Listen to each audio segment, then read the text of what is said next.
Assalamualaikum warahmatullahi wabarakatuh. Malam hari adalah waktu di mana banyak hal yang tak terlihat mulai menampakkan diri. Selamat datang di cerita dari mereka.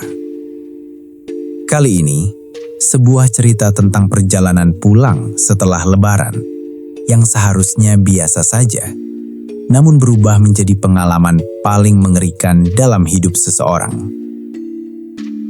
Sebuah jalan yang tidak pernah ada di peta. Sebuah sosok yang seharusnya tidak mungkin muncul dua kali. Dan sesuatu yang ikut pulang tanpa diundang. Pastikan kamu menonton sampai akhir, karena mungkin setelah ini kamu akan lebih berhati-hati saat memilih jalan pulang.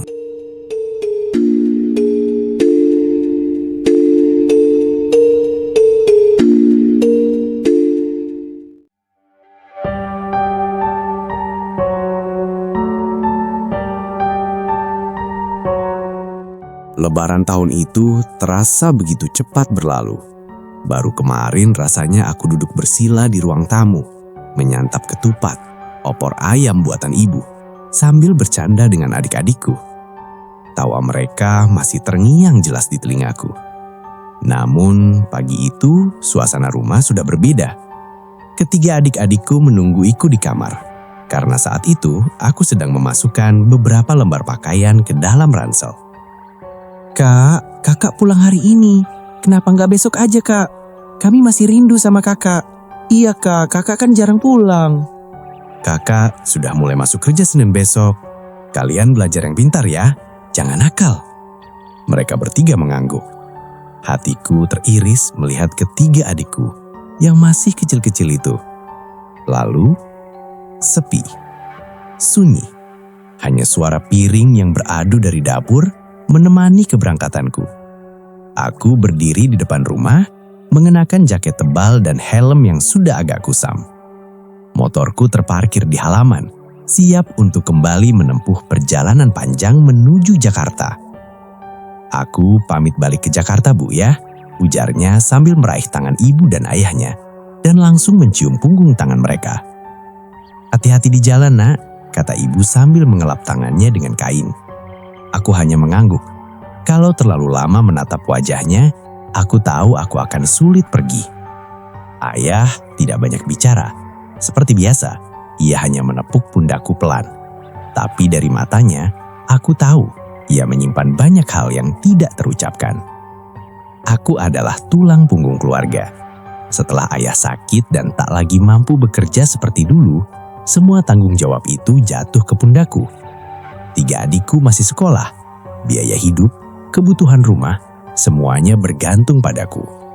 Karena itu, seberat apapun perjalanan ini, aku harus tetap menjalaninya. Mesin motor kuhidupkan.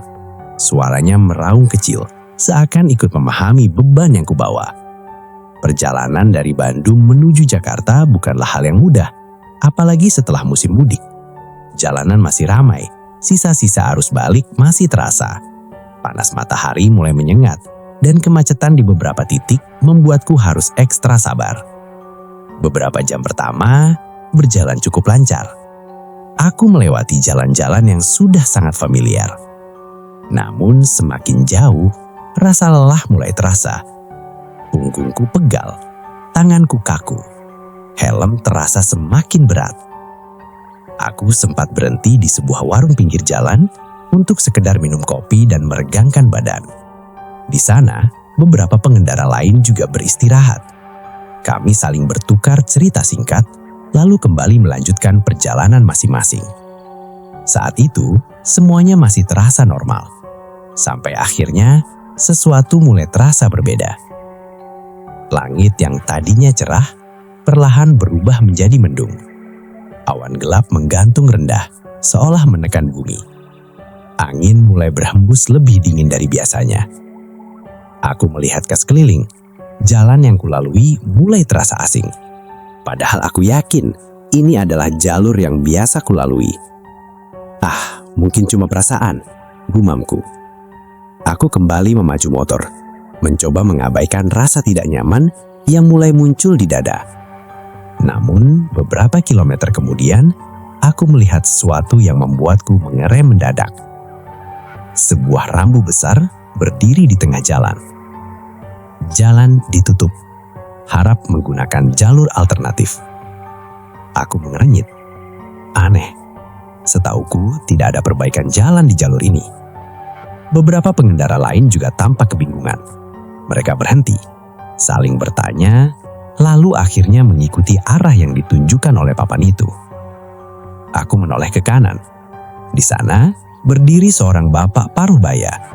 Ia mengenakan jaket busuh dan topi tua. Wajahnya sulit terbaca, tertutup bayangan. Ia melambaikan tangan, memberi isyarat agar kami mengambil jalan kecil di sampingnya. "Lewat sini, Pak, jalan utama ditutup," teriaknya. Aku ragu sejenak, tapi melihat pengendara lain mulai mengikuti arah itu, akhirnya aku memutuskan untuk ikut. Lagi pula, aku tidak punya pilihan lain. Aku membelokkan motor ke jalan kecil itu, dan saat itulah perjalanan aneh itu mulai. Jalan alternatif itu jauh berbeda dari jalan utama yang biasa kulalui. Lebih sempit, lebih gelap. Di kiri dan kanan hanya ada pepohonan tinggi yang menjulang, menutupi langit. Bahkan di siang hari, jalan itu terasa seperti senja. Aspalnya tidak rata, beberapa bagian bahkan seperti sudah lama tidak dilalui kendaraan. Aneh, ini jalan apa? Gumamku. Di depan, beberapa pengendara masih terlihat. Tapi entah kenapa, jumlah mereka semakin berkurang. Satu persatu menghilang. Padahal jalan itu lurus, tidak ada persimpangan. Aku mulai merasa tidak nyaman. Aku mencoba mempercepat laju motor, berharap bisa keluar dari jalan itu secepat mungkin. Namun, semakin jauh aku melaju, suasana semakin terasa ganjil. Tidak ada suara, tidak ada kendaraan lain, tidak ada manusia.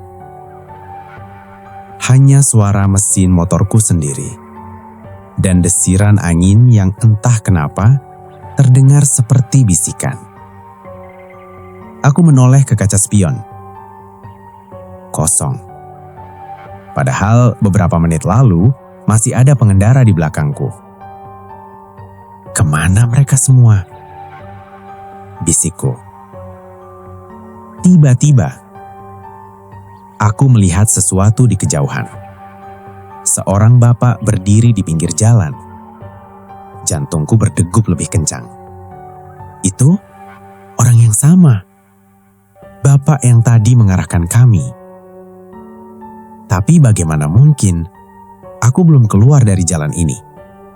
Bagaimana dia bisa berada di sini? Aku memperlambat laju motor. Saat aku mendekat, ia kembali melambaikan tangan. "Terus saja, Nak, sedikit lagi," katanya pelan. Suaranya terdengar aneh, seperti datang dari jauh, tapi juga dekat. Aku ingin bertanya, tapi entah kenapa, lidahku terasa keluh. Aku hanya mengangguk pelan, lalu kembali melaju. Namun, kali ini perasaan takut mulai benar-benar terasa.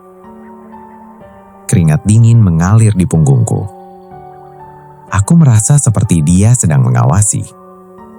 Dari belakang, dari depan, dari samping, dari mana saja. Aku kembali menoleh ke kaca spion.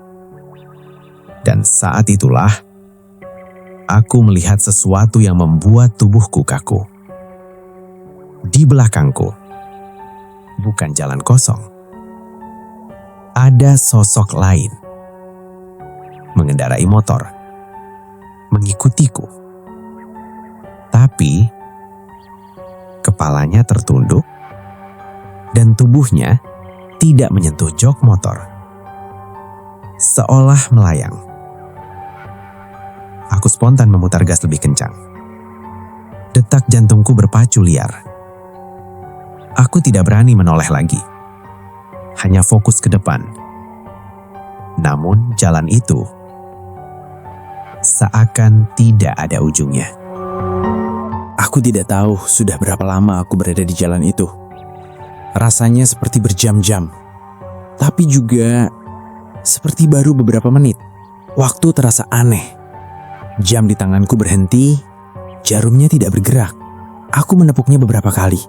Tidak ada perubahan. Ini nggak beres, gumamku panik. Aku mencoba mengingat-ingat jalur yang kulalui, tapi semuanya terasa kabur, seperti mimpi. Tiba-tiba, di depan aku melihat cahaya, terang, seperti ujung terowongan. Harapan, aku mau percepat laju motor. Semakin dekat, semakin terang. Sampai akhirnya, aku keluar dari jalan itu. Dan mendadak, semua kembali normal. Suara kendaraan, suara klakson, lampu-lampu kota. Aku mengerem pelan. Nafasku terengah-engah. Aku melihat sekeliling. Dan jantungku seakan berhenti. Aku berada di Jakarta.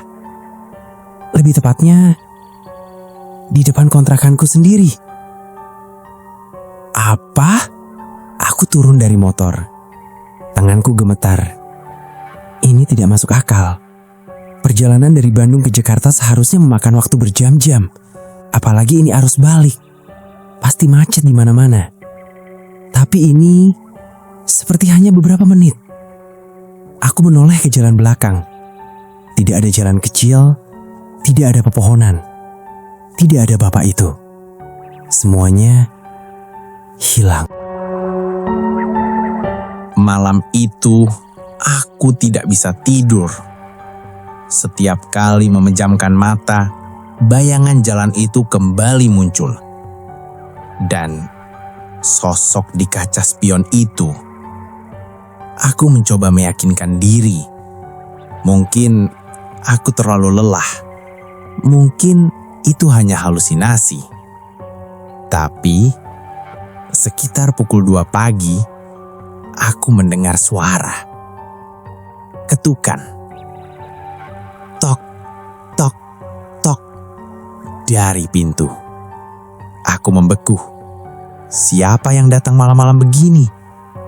Aku mendekat perlahan. Siapa? Tanyaku. Tidak ada jawaban. Ketukan itu terdengar lagi. Lebih keras. Aku memberanikan diri membuka pintu. Dan tidak ada siapa-siapa. Hanya jalan kosong. Namun, saat aku hendak menutup pintu, aku melihat sesuatu. Jejak kaki, basah, mengarah masuk ke dalam rumah. Padahal aku yakin, aku tidak membawa air dan tidak ada hujan. Perlahan, jejak itu terus bertambah, seolah ada seseorang yang berjalan masuk tanpa terlihat. Aku mundur, napas tercekat, dan saat itulah aku menyadari sesuatu. Aku tidak pulang sendirian. Sejak hari itu, hidupku tidak pernah sama. Setiap malam, aku selalu mendengar langkah kaki. Kadang di ruang tamu, kadang di dapur, kadang tepat di belakang pintu kamar. Aku tidak pernah berani keluar untuk memastikan, karena aku tahu aku tidak ingin melihat apa yang ada di sana. Beberapa hari kemudian, aku mencoba kembali ke jalur itu. Aku ingin memastikan, aku ingin tahu apa yang sebenarnya terjadi. Aku kembali ke titik di mana aku melihat rambu penutupan jalan. Tapi, tidak ada apa-apa. Tidak ada rambu, tidak ada jalan alternatif, tidak ada bapak itu. Seolah semuanya tidak pernah ada. Aku mencoba bertanya ke warga sekitar. Mereka hanya menggeleng. "Di sini nggak pernah ada penutupan jalan," kata salah satu dari mereka. Tubuhku merinding. Lalu, seorang bapak tua mendekat. Wajahnya serius. "Kalau kamu pernah lihat jalan yang tiba-tiba muncul, jangan pernah masuk lagi," katanya pelan. Aku menelan ludah. "Kenapa, Pak?" Ia menatapku dalam. "Karena itu bukan jalan untuk manusia." Aku terdiam. Dan biasanya yang masuk ke sana, lanjutnya tidak pernah kembali sendirian. Sejak saat itu, aku tahu perjalananku memang sudah selesai. Aku memang sudah kembali ke Jakarta. Tapi sesuatu dari jalan itu masih mengikutiku dan mungkin tidak akan pernah pergi.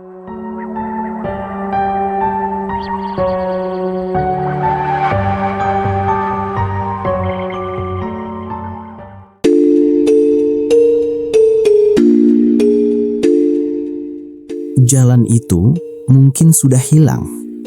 Rambu itu mungkin tak pernah ditemukan lagi. Tapi satu hal yang pasti, tidak semua yang kita temui di perjalanan benar-benar kita tinggalkan. Jika kamu pernah mengalami hal serupa, atau mungkin pernah melewati jalan yang terasa tidak biasa, coba ceritakan di kolom komentar. Siapa tahu kita pernah berada di jalan yang sama. Terima kasih sudah mendengarkan cerita dari mereka. Jangan lupa subscribe, like, dan bagikan. Karena semakin banyak yang mendengar, semakin banyak yang tahu bahwa mereka benar-benar ada. Ingat, tidak semua perjalanan berakhir dengan kita sendirian. Wassalamualaikum warahmatullahi wabarakatuh.